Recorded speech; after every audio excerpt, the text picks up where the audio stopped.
ದೇವರ ಪರಿಶುದ್ಧ ನಾಮಕ್ಕೆ ಸ್ತೋತ್ರವಾಗಲಿ. ದೇವರ ವಾಕ್ಯವನ್ನು ಕೇಳೋದಕ್ಕೆ ಎಲ್ಲರೂ ಸಿದ್ಧವಾಗಿರ್ರಿ. ಇವತ್ತು ಭಾಳ ಪ್ರಾಮುಖ್ಯವಾದ ದೇವರ ವಾಕ್ಯವನ್ನು ನಿಮಗೆ ಹಂಚಕ್ಕೆ ಇಷ್ಟಪಡ್ತಾ ಇದ್ದೀನಿ. ಲೂಕನ ಬರೆದ ಸುವಾರ್ತೆ 17ನೇ ಅಧ್ಯಾಯ 32ನೇ ವಾಕ್ಯವನ್ನು ನಾವು ಓದ್ಕೊಳ್ಳೋಣ. ಲೋಟನ ಹೆಂಡತಿಯನ್ನು ನೆನಪಿಗೆ ತಂದುಕೊಳ್ಳಿರಿ. ಸಾಕಷ್ಟೇ. ಲೋಟನ ಹೆಂಡತಿಯನ್ನು ನೆನಪಿಗೆ ತಂದುಕೊಳ್ಳ್ರಿ. ಲೂಕನ ಬರೆದ ಸುವಾರ್ತೆಯಲ್ಲಿ ಕರ್ತನಾದ ಯೇಸು ಕ್ರಿಸ್ತನೇ ಹೇಳ್ತಾ ಇದ್ದಾನೆ, ಲೋಟನ ಹೆಂಡತಿಯನ್ನು ನೆನಪಿಗೆ ತಂದುಕೊಳ್ಳ್ರಿ. ಹಲ್ಲೆಲೂಯ. ನೆನಪಿಗೆ ತಂದುಕೊಳ್ಳುವ ಅನೇಕ ವಿಷಯಗಳು ನಮ್ಮ ಜೀವನದಲ್ಲಿ ಇದ್ದಾವೆ. ಅದು ಮಾತ್ರವಲ್ಲ, ಅನೇಕ ವಿಷಯಗಳು ನಾವು ಮರೆಯೋದು ಅಗತ್ಯವಾಗಿದ್ದಾವೆ ಇಲ್ವಾ? ಕೆಲವು ವಿಷಯಗಳು ನೆನಪಿಗೆ ತಂದ್ಕೋಬೇಕು. ನಾವು ಕರ್ತನಾದ ಯೇಸು ಕ್ರಿಸ್ತನ ನಾವು ಕರ್ತನ ಭೋಜನ ಸಂಸ್ಕಾರವನ್ನು ನಾವಿಲ್ಲಿ ತಗೋಬೇಕಾದ್ರೆ ಕೊರಿಂಥಿಯರು ಬರೆದ 11ನೇ ಅಧ್ಯಾಯದಲ್ಲಿ ಅಪೊಸ್ತಲನಾದ ಪೌಲನು ಹೇಳ್ತಾನೆ, ನನ್ನನ್ನು ನೆನೆಸಿಕೊಳ್ಳುವುದಕ್ಕೋಸ್ಕರ ಹೀಗೆ ಮಾಡಿರಿ. ಏನು ನೆನೆಸೋದು? ಕರ್ತನಾದ ಯೇಸು ಕ್ರಿಸ್ತನ ಮರಣ ಪುನರುದ್ಧಾನವನ್ನು ನಾವು ನೆನೆಸಬೇಕು. ಅದು ಮಾತ್ರ ಮರಿಬೇಡ್ರಿ. ಮರೆಯೋ ವಿಷಯಗಳು ಇದ್ದಾವೆ. ಹಲ್ಲೆಲೂಯ. ಹಳೆ ಒಡಂಬಡಿಕೆಯಲ್ಲಿ ನಾವು ಜೋಸಫನ ಚರಿತ್ರವನ್ನು ನಾವು ನೋಡೋದಾದರೆ, ಜೋಸಫನ್ನು ತನ್ನ ಸಹೋದರರು ಬಾವಿಯಲ್ಲಿ ಹಾಕಿಬಿಟ್ರು. ಕೊಲ್ಲಬೇಕೆಂದು ಪ್ರಯತ್ನ ಮಾಡಿದರು. ಆದರೆ ಅವನ ದೊಡ್ಡಣ್ಣ ರೂಬೇಣು ಅವನು ಕೊಲ್ಲಬೇಡ್ರಿ ಎಂಬುದಾಗಿ ಹೇಳಿ ಅವನಿಗೇನು ಮಾಡಿದರು, ಒಂದು ಹಾಳು ಬಾವಿಯಲ್ಲಿ ಹಾಕಿದರು. ಆಮೇಲೆ ಅವನಿಗೆ ಮಿಸ್ರೈಮ್ ದೇಶಕ್ಕೆ ಮಾರುಬಿಟ್ಟ. ಹಲ್ಲೆಲೂಯ. ಆದರೆ ಅವನಲ್ಲಿ ಮಂತ್ರಿಯಾಗಿ ಮಾರ್ಪಟ್ಟನು. ಹಲ್ಲೆಲೂಯ. ಮಂತ್ರಿ ಆಯಿತು. ಯಾಕೆ ಮಂತ್ರಿ ಆಯಿತು ಗೊತ್ತಾ? ಅವನು ನಮ್ಮ ಅಣ್ಣಂದರೆಲ್ಲ ಸೇರಿ ನನ್ನನ್ನು ಮಾರಿಬಿಟ್ರು, ನನ್ನ ಅಣ್ಣಂದರೆಲ್ಲ ಸೇರಿ ನನ್ನನ್ನು ಮಾರಿಬಿಟ್ರು. ಹಂಗಾಗಿ ಅದು ಯಾವಾಗಲೂ ನೆನೆಸ್ಕೊಳ್ತಾ ಜೀವನ ಕೊರೀತಾ ಇದ್ದಿದ್ರೆ ಅವನು ಮಂತ್ರಿ ಆಗ್ತಿದ್ದಿಲ್ಲ. ಅವನೇನು ಮಾಡಿದ್ರು ಗೊತ್ತಾ? ಎಲ್ಲವನ್ನು ಮರೆತು ಬಿಟ್ಟ. ಅದರಿಂದ ಮರೆತಿರೋದಕ್ಕೆ ಅವನಿಗೆ 2 ಮಕ್ಕಳನ್ನು ಕೊಟ್ಟರು. ಮೊದಲನೇ ಮಗನ ಹೆಸರು ಗೊತ್ತಾ? ಮನಸ್ಸೆ. ಮನಸ್ಸೆ ಅಂದರೆ ಏನು? ಮರೆಯೋದು ಇಲ್ವಾ? ಇನ್ನೊಬ್ಬನ ಹೆಸರು ಯಾವುದು? ಎಫ್ರೈಮ್. ಎಫ್ರೈಮ್ ಅಂದರೆ ಏನು ಗೊತ್ತಾ? ಕುರುಬೆ.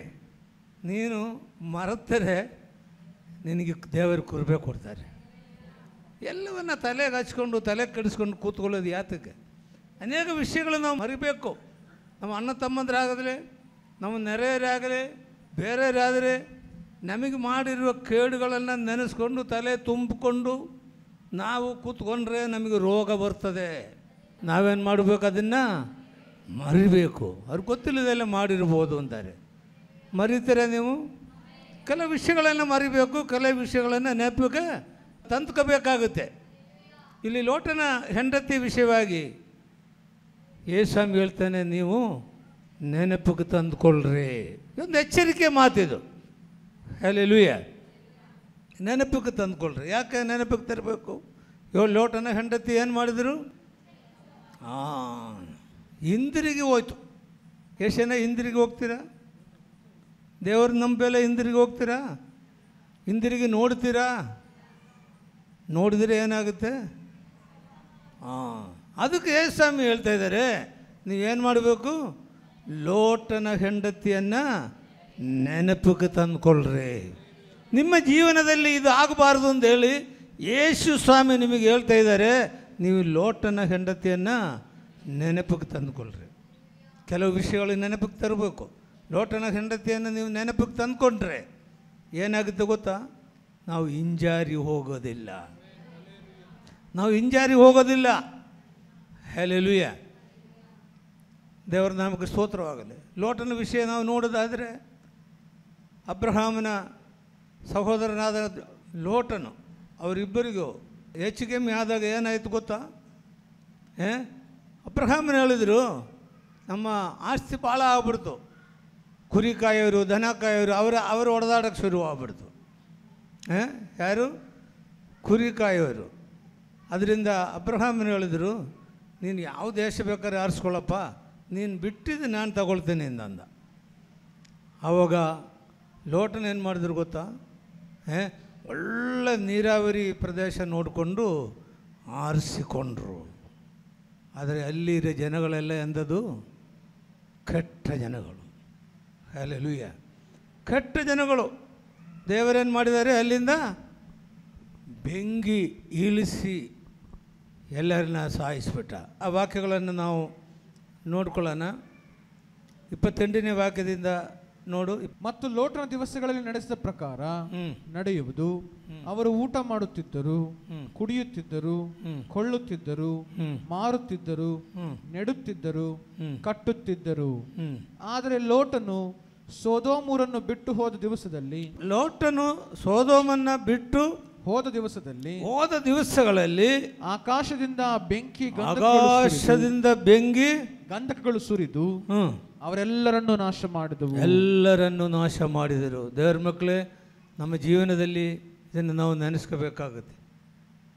ಅಲ್ಲಿ ಇರೋ ಜನರು ಬರೀ ಲೌಕಿಕವಾದ ಚಿಂತೆಗಳು, ಕೆಟ್ಟ ಕೆಟ್ಟ ಚಿಂತೆಗಳು, ಅವರಿಗೆ ಇಷ್ಟ ಬಂದಂಗೆ ನಡೆಯೋದು, ಕುಡಿಯೋದು, ಮಜಾ ಮಾಡೋದು, ಕೆಟ್ಟ ಕೆಲಸಗಳು ಮಾಡೋದು. ಇದು ಮಾಡಿದಾಗ ದೇವರಿಗೆ ಸಹಿಸಲಾರದು. ಎಚ್ಚರಿಕೆ ಕೊಟ್ಟರು ಕೂಡ ಯಾರೂ ಕೇಳಲಿಲ್ಲ. ಆದರೆ ಲೋಟನ್ ಅಲ್ಲಿಂದ ಹೊರಗಡೆ ಬಂದಿದ್ದ ತಕ್ಷಣ ದೇವರೇನು ಮಾಡಿದ್ರು ಗೊತ್ತಾ? ಆ ಊರನ್ನು ಬೆಂಕಿ ಇಳಿಸಿ ಸುಟ್ಟು ನಾಶವಾಗಿ ಹೋಯಿತು. ಅಲ್ಲಿ ಬೆಂಕಿ ಗಂಧಕಗಳು ಉರಿಯ ಆ ಬೆಂಕಿಯನ್ನು ಇಳಿದು ಬಿಟ್ಟು ಇಡೀ ಭೂಮಿ ಕೂಡ ಸುಟ್ಟೋಗ್ಬಿಡ್ತು. ಸುಟ್ಟು ಅದೇನಾಯಿತು? ಡೆಡ್ ಸಿ ಎಂಬುದಾಗಿ ಒಂದು ಸಮುದ್ರವಾಗಿಬಿಡ್ತು ಅದು. ಅಲ್ಲಿ ಎಷ್ಟು ಬೆಂಕಿ ಆ ಊರೂರು ನಾಶವಾದಾಗ ದೇವರೇನು ಮಾಡಿದರು? ನೀತಿವಂತನಾದ ಲೋಟನನ್ನು ಅಲ್ಲಿಂದ ತಪ್ಪಿಸಿದರು.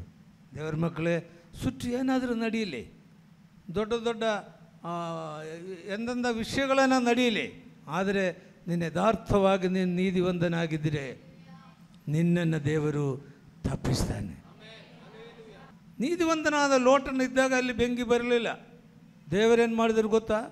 ಅವರನ್ನು ಕೈ ಹಿಡಿದು, ಲೋಟನು ಮತ್ತು ಅವರ ಹೆಂಡತಿ ಮತ್ತು ಇಬ್ಬರು ಮಕ್ಕಳು, ಹೆಣ್ಮಕ್ಕಳು, ಅವರನ್ನು ಕೈ ಹಿಡಿದು ಹೊರಗಡೆ ಕರ್ಕೊಂಡು ಹೋಗಿ ತಕ್ಷಣ ಏನಾಯಿತು?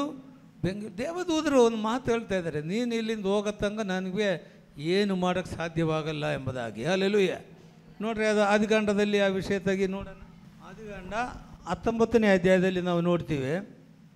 ಅದಕ್ಕಾತನು, ಈ ವಿಷಯ ನನಗೆ ಅನುಗ್ರಹ ಮಾಡಿದ್ದೇನೆ, ನೀನು ಹೇಳಿದ ಊರನ್ನು ನಾನು ಕೆಡುವುದಿಲ್ಲ, ಬೇಗ ಅಲ್ಲಿಗೆ ಹೋಗಿ ತಪ್ಪಿಸಿಕೋ, ನೀನು ಅಲ್ಲಿಗೆ ಮುಟ್ಟುವ ತನಕ ನಾನೇನೂ ಮಾಡುವುದಕ್ಕಾಗುವುದಿಲ್ಲ ಅಂದನು. ಏನು ಮಾಡೋಕ್ಕೆ ಸಾಧ್ಯವಿಲ್ಲ.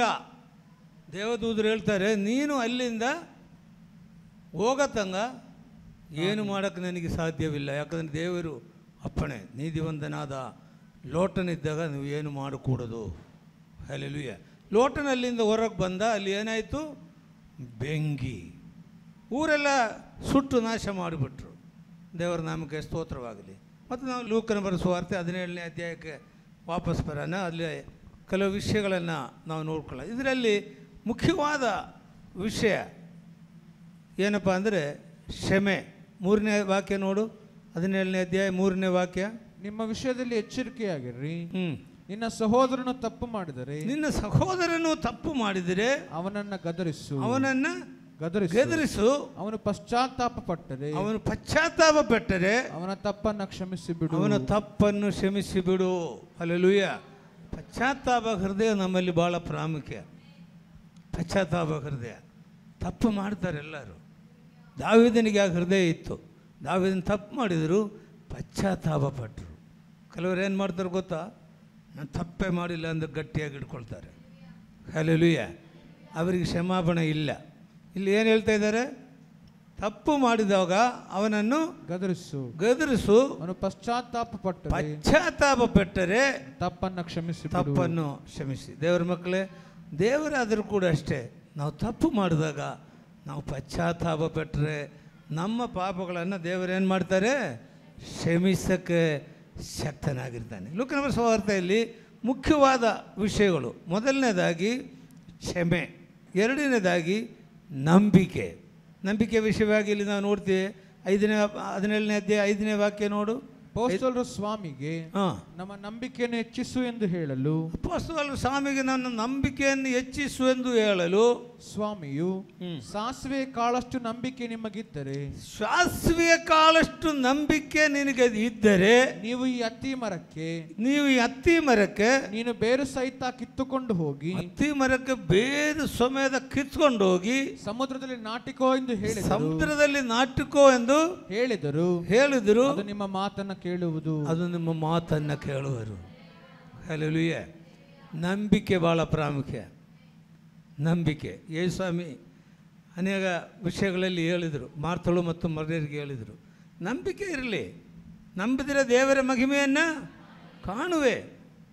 ನಂಬಿಕೆ ಭಾಳ ಪ್ರಾಮುಖ್ಯ. ನಂಬಿಕೆಯ ಅರ್ಥ ನಿಮಗೆ ಗೊತ್ತಾ? ಕಾಣದಲ್ಲೇ ಇರೋದನ್ನು ನಿಜವೆಂದು ನಂಬುವುದೇ ನಂಬಿಕೆ.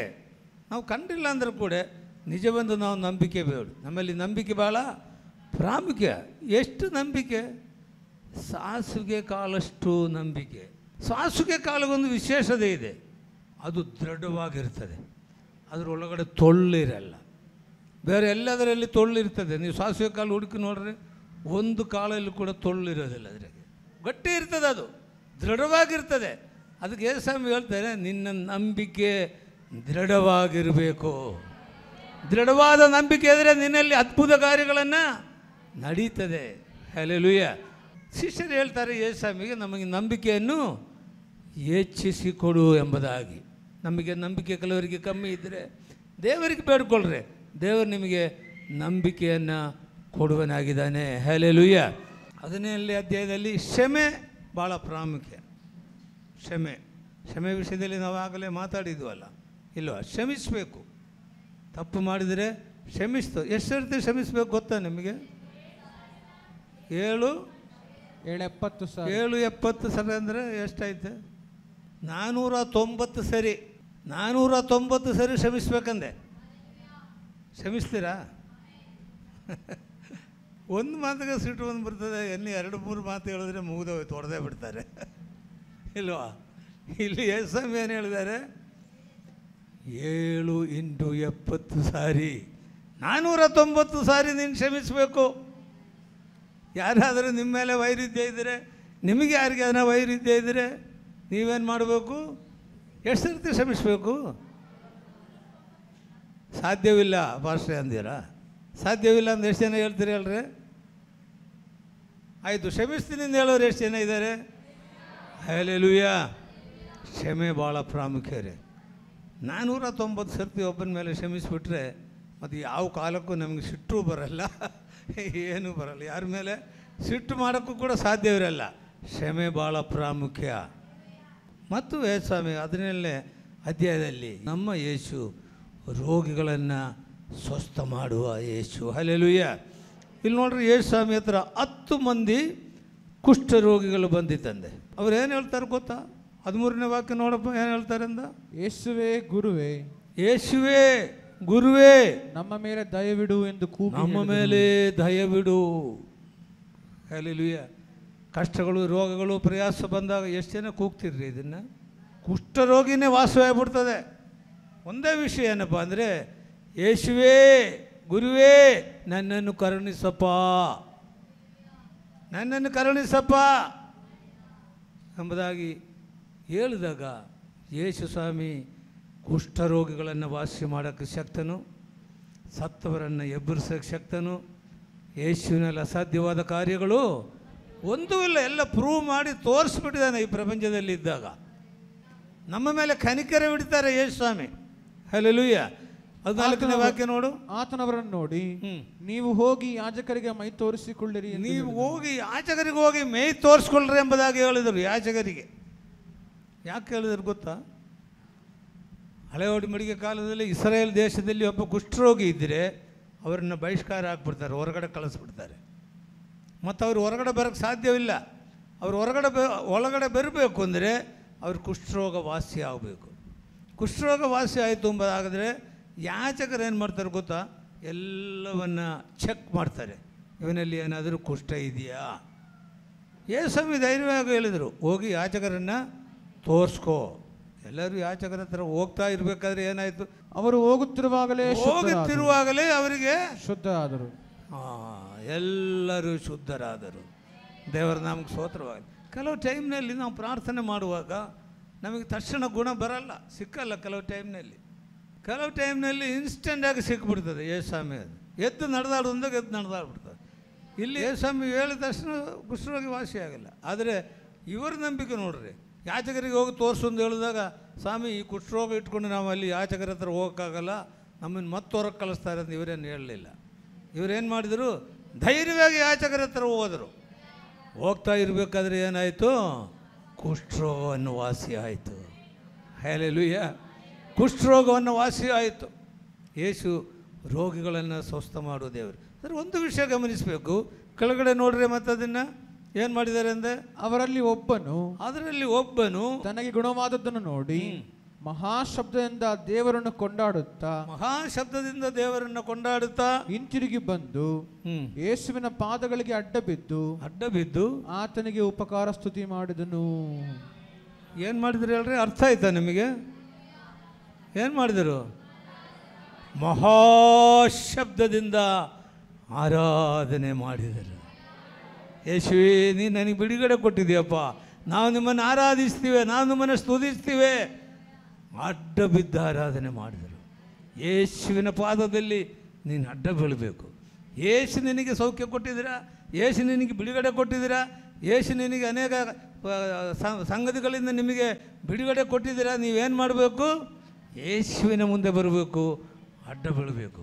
ಅಡ್ಡ ಬೀಳೋದು ಮಾತ್ರವಲ್ಲ, ಯೇಸುವಿನ ಪಾದಗಳಿಗೆ ಅಡ್ಡ ಬಿದ್ದು ಆತನಿಗೆ ಉಪಕಾರ ಸ್ತುತಿ ಮಾಡಿದರು. ಹಲ್ಲೆಲೂಯಾ. ದೇವರ ಮಕ್ಕಳೇ, ನಾವು ಕೃತಜ್ಞತೆ ಉಳ್ಳವರಾಗಿರಬೇಕು.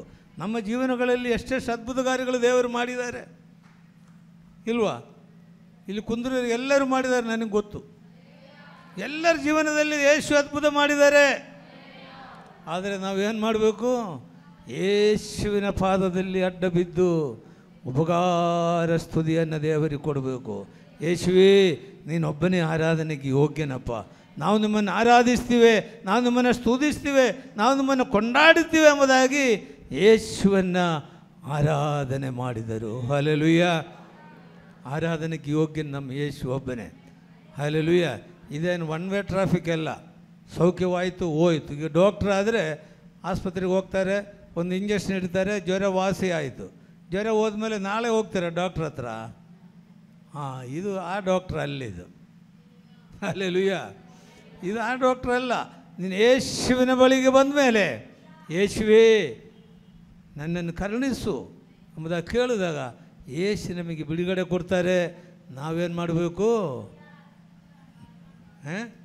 ಮಹಾಶಬ್ದದಿಂದ ದೇವರಿಗೆ ಆರಾಧನೆ ಮಾಡಬೇಕು. ಯೇಸುವಿನ ಪಾದಕ್ಕೆ ಅಡ್ಡ ಬೀಳಬೇಕು. ಆವಾಗ ದೇವರು ನಮ್ಮನ್ನು ಹೆಚ್ಚೆಚ್ಚಾಗಿ ನಮ್ಮನ್ನು ಆಶೀರ್ವದಿಸ್ತಾರೆ. ಹಲ್ಲೆಲೂಯಾ. ಮತ್ತು ನಾವು ನೋಡೋಣ, 20ನೇ ವಾಕ್ಯವನ್ನು ನಾವು ನೋಡೋಣ. ಈಗ ಮೆಲ್ಲಕ್ಕೆ ಬರ್ತಾ ಇದ್ದೀವಿ ನಾವು. ಈಗ ಮೊದಲನೇದಾಗಿ ಏನು? ಕ್ಷಮಾಪಣೆ. ಎರಡನೇದಾಗಿ ಏನು? ನಂಬಿಕೆ. ಮೂರನೇದಾಗಿ ರೋಗಿಗಳನ್ನು ಸ್ವಸ್ಥ ಮಾಡ್ತಾರೆ. ರೋಗಿಗಳನ್ನು ಮಾತ್ರವಲ್ಲ ಯೇಸು ಮಾಡೋದು, ಪಾಪಿಗಳನ್ನು ಕೂಡ ಏನು ಮಾಡ್ತಾರೆ? ಪಾಪಗಳನ್ನು ಕ್ಷಮಿಸ್ತಾರೆ. ಯೇಸುವಿನ ಪಾದದಲ್ಲಿ ಬಂದಾಗ ನಮ್ಮ ಪಾಪಗಳನ್ನು ಕ್ಷಮಿಸೋಕ್ಕೂ ಯೇಸು ಶಕ್ತನಾಗಿದ್ದಾನೆ. ನೋಡು, ಮತ್ತೆ 20ನೇ ವಾಕ್ಯವನ್ನು ನೋಡು. ದೇವರ ರಾಜ್ಯ. ಹಲ್ಲೆಲೂಯಾ. ದೇವರ ರಾಜ್ಯವು ಯಾವಾಗ ಬರುವುದೆಂದು ಫರಿಸಾಯರು ಆತನನ್ನು ಕೇಳಿದರು. ದೇವರ ರಾಜ್ಯ ಯಾವಾಗ ಬರ್ತದೆ? ದೇವರ ರಾಜ್ಯ ಯಾಕೆ ಗೊತ್ತಾ? ಇವರು ಮಾಡಬಾರ್ದೆಲ್ಲ ಮಾಡಿದ್ದಕ್ಕೆ ದೇವರು ಇವ್ರನ್ನ ರೋಮನ್ ಎಂಪೈರಲ್ಲಿ ಒಪ್ಪಿಸ್ಬಿಟ್ಟ. ಇವ್ರನ್ನ ಆಳೋದು ಯಾರು? ರೋಮನ್ ಗೌರ್ಮೆಂಟ್ ಆಳ್ತಾ ಇದ್ದಾರೆ ಇವರಿಗೆ. ಅದರಿಂದ ಎಲ್ಲ ದುಡ್ಡೆಲ್ಲ ಅವರೇ ಕಸ್ಕೊಂಡು ಹೋಗ್ಬಿಡ್ತಾರೆ. ಎಲ್ಲ ಪ್ರತಿಯೊಂದಕ್ಕೂ ಟ್ಯಾಕ್ಸು ಸುಂಗ. ಅವನ ಜಕ್ಕಾಯನ ಕೆಲಸ ಏನು? ಇವ್ರದಾಗೆಲ್ಲ ಜುಂಗ ಇಸ್ಕೊಳ್ಳೋದು, ರೋಮನ್ ಗೌರ್ಮೆಂಟ್ ಕೊಡೋದು ಜಕ್ಕಾಯನ. ಅದೇ ಆದರೆ ಎಲ್ಲ ಇವರ ದುಡ್ಡು ಇಸ್ಕೊಳ್ತಾರೆ, ತಗೊಂಡೋಗಿ ಗೌರ್ಮೆಂಟ್ಗೆ. ರೋಮನ್ ಗೌರ್ಮೆಂಟ್ ಇವರಿಗೇನು ಸಿಗ್ತಾ ಇಲ್ಲ. ಅದಕ್ಕೆ ಇವರು ಸಾಕಾಗ್ಬಿಟ್ಟು ಯೇಸುಸ್ವಾಮಿ ಕೇಳ್ತಾರೆ, ದೇವರ ರಾಜ್ಯ ಯಾವಾಗ ಬರ್ತದೆ? ಹಲ್ಲೆಲೂಯಾ. ದೇವರ ಮಕ್ಕಳೇ, ದೇವರ ರಾಜ್ಯ ಯಾವಾಗ ಬರ್ತದೆ? ಗಮನ ಇಟ್ಟು ಕೇಳ್ಕೊಳ್ರಿ. ಕೆಳಗಡೆ ಹೋದಪ್ಪ ಯಾವಾಗ ಬರ್ತದೆ ಅಂತ. ಆತನವರಿಗೆ ದೇವರ ರಾಜ್ಯವು ಪ್ರತ್ಯಕ್ಷವಾಗಿ ಬರುವಂತದ್ದಲ್ಲ, ದೇವರ ರಾಜ್ಯವು ಪ್ರತ್ಯಕ್ಷವಾಗಿಯೂ ಬರುವಂತದಲ್ಲ, ಇಗೋ ಅಲ್ಲಿ ಇದೆ ಇಲ್ಲಿ ಇದೆ ಇದು ಅಲ್ಲಿ ಇದೆ ಇಲ್ಲಿ ಇದೆ ಎಂಬುದಾಗಿ ಹೇಳುವುದಕ್ಕಾಗದು. ದೇವರ ರಾಜ್ಯವು ನಿಮ್ಮಲ್ಲಿಯೇ ಅದೇ. ದೇವರ ರಾಜ್ಯವು ನಿಮ್ಮಲ್ಲಿಯೇ ಇದ್ದಾವೆ. ನಿಮ್ಮಲ್ಲೇ ದೇವರ ರಾಜ್ಯ ಇಟ್ಕೊಂಡು ದೇವರ ರಾಜ್ಯ ಹುಡುಕಾಡ್ತಿರಲ್ಲ ನೀವು. ದೇವರ ರಾಜ್ಯ ಎಲ್ಲಿ ಇದ್ದಾವೆ? ನಮ್ಮಲ್ಲೇ ಇದ್ದಾವೆ. ಹಲ್ಲೆಲೂಯ. ದೇವರ ರಾಜ್ಯ ಅಂದ್ರೆ ಏನ್ರಿ?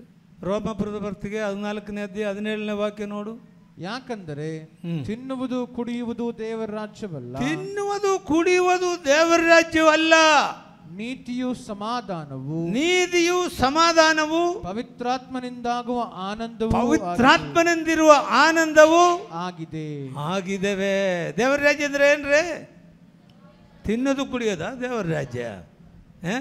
ತಿನ್ನೋದು ಕುಡೋದು ಮಜಾ ಮಾಡೋದು ದೇವರ ರಾಜ್ಯವಾಗುತ್ತಾ? ದೇವರ ರಾಜ್ಯ ಅಂದರೆ ಏನು? ನೀತಿಯು ಸಮಾಧಾನವು ಪವಿತ್ರಾತ್ಮನಲ್ಲಿರುವ ಆನಂದ. ಹಲ್ಲೆಲೂಯ. ಪವಿತ್ರಾತ್ಮ ಹೊಂದ್ಕೊಳ್ರಿ ಅಂದರೆ ಎಷ್ಟು ಜನ ಹೊಂದ್ಕೊಳ್ತೀರಾ? ಯಾಕಂದರೆ ಪವಿತ್ರಾತ್ಮ ಹೊಂದ್ಕೊಂಡ್ರೆ ಏನು ಸಿಗುತ್ತೆ? ಆನಂದ. ಹಲ್ಲೆಲೂಯ. ಆನಂದ. ಇದೇ ದೇವರ ರಾಜ್ಯ. ದೇವರ ರಾಜ್ಯ ಎಲ್ಲೈತಾರೆ? ಇಲ್ಲೇ ಇದ್ದಾವೆ, ನಿಮ್ಮಲ್ಲೇ ಇದ್ದಾವೆ. ಹಲ್ಲೆಲೂಯ. ಬರೀ ತಿನ್ನೋದು ಕುಡಿಯೋದು ಅಲ್ರಿ ದೇವರ ರಾಜ್ಯ. ದೇವರ ರಾಜ್ಯ ಅಂದರೆ ಏನು? ನೀತಿ, ಸಮಾಧಾನ, ಪವಿತ್ರಾತ್ಮನಲ್ಲಿರುವ ಆನಂದ. ಹಲ್ಲೆಲೂಯ. ಇದು ನಾನು ಹೇಳ್ತಾ ಇಲ್ಲ. ಯಾರು ಹೇಳ್ತಾರೆ? ಯೇಸು ಸ್ವಾಮಿ ಹೇಳ್ತಾ ಇದ್ದಾರೆ. ನಿಮ್ಮಲ್ಲೇ ಇದೆ ದೇವರ ರಾಜ್ಯ. ನಿಮ್ಮಲ್ಲಿ ಏನು ಸಮಾಧಾನ ಇದೆಯಾ ನಿಮಗೆ? ನೀತಿವಂತರಾಗಿ ಬಾಳ್ತಾ ಇದ್ದೀರಾ? ಏನಿದೆ ನಿಮ್ಮಲ್ಲಿ? ಮತ್ತು ದೇವರ ರಾಜ್ಯ ಬರೀ ತಿಂದು ಕುಡ್ಕೊಂಡು ಓಡಾಡಿದ್ರೆ ದೇವರ ರಾಜ್ಯ ಆಗುತ್ತಾ? ದೇವರ ರಾಜ್ಯ ನಿಮ್ಮಲ್ಲೇ ಇದ್ದಾವೆ. ಹಲ್ಲೆಲೂಯ. ದೇವರ ನಾಮಕ್ಕೆ ಸ್ತೋತ್ರವಾಗಲಿ. ಕೆಳಗಡೆ ಮತ್ತೆ ನಾವು ನೋಡ್ಕೊಳ್ಳೋಣ.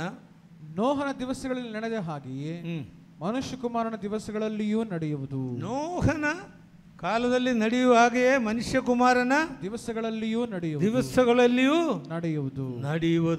ಹಲ್ಲೆಲೂಯ. ಮನುಷ್ಯ ಕುಮಾರನ ದಿನಗಳಲ್ಲಿ ನೋಹನ ಕಾಲದಲ್ಲಿ ಏನು ನಡೀತು ಗೊತ್ತಾ? ನಾವೇ ನೋಹನಿಗೆ ದೇವರು ಹೇಳಿದರು, ಒಂದು ನಾವೆಯನ್ನು ಕಟ್ಟಬೇಕು. ಹಲ್ಲೆಲೂಯ. ನೋಹನ ನಾವೆಯನ್ನು ಕಟ್ಟಿದರು ಇಲ್ವಾ? ನೋಹನು ಒಂದು ನೀತಿ ಪ್ರಸಂಗಿಯಾಗಿದ್ದ. ಎಲ್ಲ ಕಡೆಗೂ ಪ್ರಸಂಗ ಮಾಡ್ತಾ ಇದ್ದಾರೆ. ದೇವರನ್ನು ನಂಬ್ಕೊಳ್ರಿ, ನೀತಿವಂತರಾಗಿ ಜೀವಿಸ್ಕೊಳ್ರಿ ಎಂಬುದಾಗಿ ನೋಹ ಊರೆಲ್ಲ ಪ್ರಸಂಗ ಮಾಡ್ತಾ ಇದ್ದಾರೆ. ಈ ನೋಹನಿಗೆ ಏನೋ ಮೆಂಟಲಾಗ್ಬಿಟ್ಟೈತೆ ಅಂತಾರೆ. ನೋಹನ ಏನಂದ್ರೆ ಗೊತ್ತಾ? ಮಳೆ ಬರ್ತದೆ ಅಂತಾರೆ. ಮಳೆ ಬರ್ತದೆ. ಅಲ್ಲಿ ತನಕ ಪ್ರಪಂಚದಲ್ಲಿ ಮಳೆನೇ ಇರಲಿಲ್ಲ. ಹಾಗಾದರೆ ನೀವು ಅನ್ಭೋಗ ಹೆಂಗೆ ಕೃಷಿ ಇವೆಲ್ಲ ನಡೆಯೋದು ಅಂದ? ಭೂಮಿ ಅಡಿಯಿಂದಲೇ ಬರ್ತವೆ ಅಂದ. ಹಲ್ಲೆಲೂಯ. ಹಿಮ, ಮಂಜು, ಅಡಿಯಿಂದ ನೀರು ಇವೆಲ್ಲ ಬರ್ತದೆ. ಮಳೆ ಎಂಬುದು ಇರಲೇ ಇಲ್ಲ ಅಂದೆ. ಮಳೆ ಎಂಬುದು ಜನ ನೋಡಲಿಲ್ಲ. ಈ ನೋಡ್ದಲ್ಲೇ ಇದ್ದಾಗ ಜನ ಹೇಳ್ತಾರೆ ಮಳೆನ ಅದು ಹೆಂಗೆ ಇರ್ತದೆ, ಅದು ಯಾವ ಬರ್ತದೆ ಅಂತ ಹೇಳ್ತಾರೆ. ನೋಹನ ಹೇಳ್ತದೆ ಮಳೆ ಬರ್ತದೆ, ಪ್ರಪಂಚವೆಲ್ಲ ನಾಶವಾಗುತ್ತೆ, ನಾನು ಒಂದು ನಾವೇ ಕಟ್ತಾಯಿದ್ದೀನಿ, ಆ ನಾವೆಯಲ್ಲಿ ಬಂದು ಸೇರಿಕೊಳ್ಳ್ರಿ. ಬಿಡುಗಡೆ ಬೇಕಂದರೆ ನಾವೆಲ್ಲಿ ಬಂದು ಸೇರಿಕೊಳ್ಳ್ರಿ, ಇಲ್ಲಾಂದರೆ ಎಲ್ಲ ನಾಶವಾಗಿ ಹೋಗ್ತೀರಾ. ಯಾರಿಗೆ ನಾವೇ ಗೊತ್ತಾ ನಿಮಗೆ? ಯೇಸುನೇ ನಾವೇ. ನೋವನು ಹೇಳ್ತಾನೆ, ಈ ನಾವೇ ಒಳಗಡೆ ಬಂದರೆ ನಿಮಗೆ ರಕ್ಷಣೆ ಆಗುತ್ತೆ. ಯೇಸು ಸ್ವಾಮಿಯನ್ನು ನಂಬ್ಕೊಳ್ರಿ. ಹಲ್ಲೆಲೂಯ. ಯಾರು ಎಷ್ಟು ಜನ ಕೇಳ್ತಾರ್ರಿ? ಇವರಿಗೆಲ್ಲ ಏನೋ ಆಗೈತೆ ಅಂತಾರೆ. ನಂಬಂಗಿಲ್ಲ. ಆದರೆ ಏನಾಯಿತು ಗೊತ್ತಾ? 8 ಮಂದಿ ಮಾತ್ರ ರಕ್ಷಣೆ ಹೊಂದಿತ್ತು. ನಾವೇ ದೊಡ್ಡ ನಾವೇ ಕಟ್ಟಿದ್ರು. ದೊಡ್ಡ ನಾವೇ, ಎತ್ತರ ಅಗಲ ನೋಡಿದರೆ ಭಯಂಕರವಾದ ದೊಡ್ಡ ನಾವೇ. ಆ ನಾವೇ ಒಳಗಡೆ ನೋಡಿದರೆ ದೇವರನ್ನು ತಿಳ್ಕೊಂಡು ಇವರು ಸ್ವಲ್ಪ ಆದರೂ ಬರ್ತಾರೆ. ನೋಹನೆಲ್ಲ ಪ್ರಸಂಗ ಮಾಡಿಬಿಟ್ಟಿದ್ದಾನೆ, ಎಲ್ಲರಿಗೂ ಸುವಾರ್ತೆ ಸಾರಿದ್ದಾರೆ, ಬರ್ತಾರೆ, ಕೆಲವರಾದರೂ ಬರ್ತಾರೆ ಅಂತ ನೋಡಿದರೆ ಯಾರೂ ಬರಲಿಲ್ಲ. ಕಡೆಗೆ ಯಾರ್ಯಾರು ಬಂದರು? ನೋಹನು, ಅವನ ಹೆಂಡತಿ, ಒಟ್ಟು ಎಷ್ಟು ಜನ? 8 ಜನ. ಮಾತ್ರ ನಾವೇ ಒಳಗಡೆ ಸೇರಿದೆ. ಹಲ್ಲೆಲೂಯ.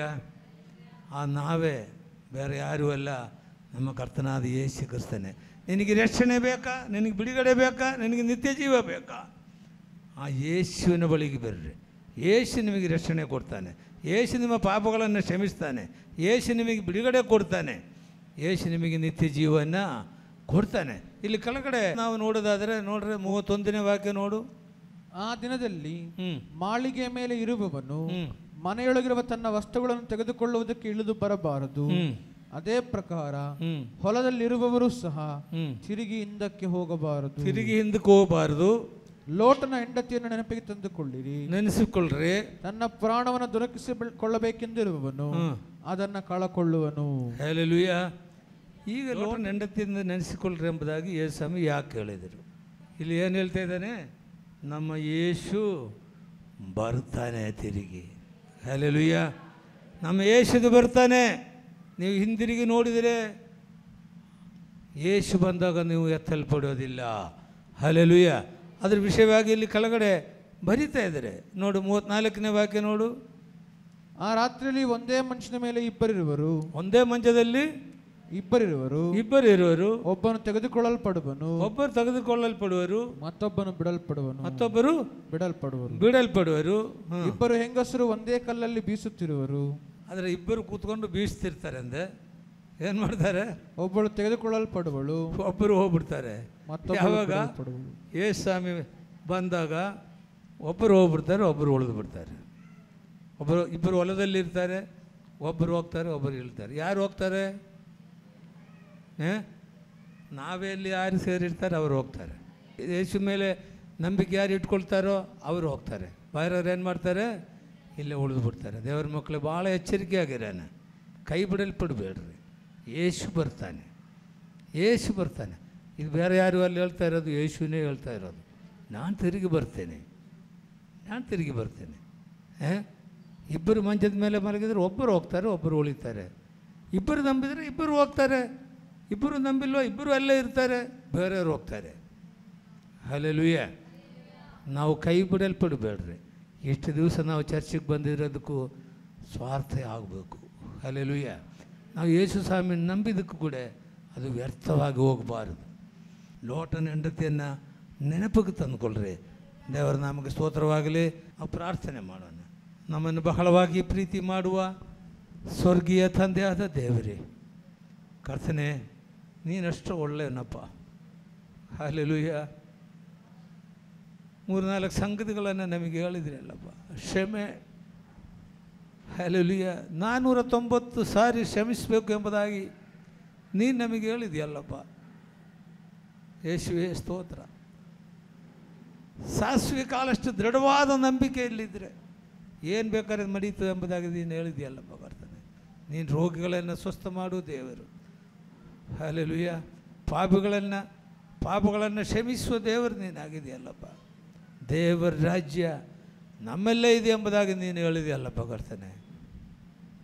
ಹಲ್ಲೆಲೂಯ. ನಿನ್ನ ಬರವಣಿಗೆ ಎಷ್ಟು ಹತ್ತಿರವಾಗಿದೆಯಲ್ಲಪ್ಪ. ಲೋಟನ ಹೆಂಡತಿ ಹಂಗೆ ನಾಶವಾಗಿದ್ದಂಗೆ ಅದನ್ನು ನಾವು ಯಾವಾಗಲೂ ನೆನಪಿಗಿಟ್ಟುಕೊಂಡು ಮಾದರಿಯಾಗಿ ಜೀವಿಸುವಂತೆ ಸಹಾಯ ಮಾಡು. ನಿನ್ನ ವಾಕ್ಯವನುಸರಿಸಿ ಜೀವಿಸುವಂತೆ ಸಹಾಯ ಮಾಡು. ನೀನು ನಮ್ಮ ಹೃದಯದಲ್ಲಿ ಇದೆಯಲ್ಲಪ್ಪ ಕರ್ತನೆ. ನಮ್ಮನ್ನು ಪಾಪದಾರಿಯಾಗಿ ಬಿಡಬೇಡಪ್ಪ. ನಿನ್ನ ಬರವಣಿಗೆಯಲ್ಲಿ ನಾವು ಎತ್ತಲ್ಪಡಬೇಕಪ್ಪ ಕರ್ತನೆ. ಬಲಪಡಿಸು, ಶಕ್ತಿಗರಿಸು. ಯೇಸು ಕ್ರಿಸ್ತನ ನಾಮದಲ್ಲಿ ಬೇಡ್ತೀವಿ ತಂದೆಯೇ, ಆಮೇನ್. ಈ ಕಾರ್ಯಕ್ರಮವು church of god full gospel church Chitradurga ವತಿಯಿಂದ ಪ್ರಸಾರವಾಯಿತು.